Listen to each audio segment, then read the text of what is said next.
General circulation of the atmosphere. Air collides, causing a convergence of air on the surface, which leads air to rise. When the air moves away from each other, the air sinks back down. Near the equator, air is rising and there are pressure zones.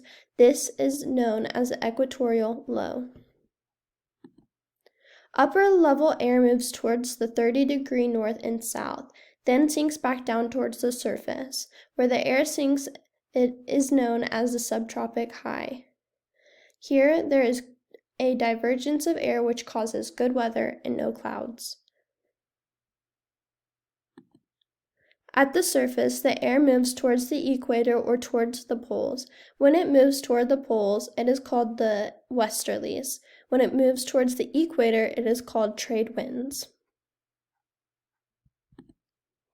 The westerlies move poleward and intercollide with cool polar easterlies. These regions have a stormy belt, which is known as the polar front.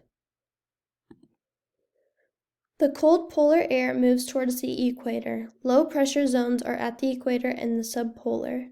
These regions have a lot of rain. High pressure zones are subtropical and polar highs. These zones have low rain.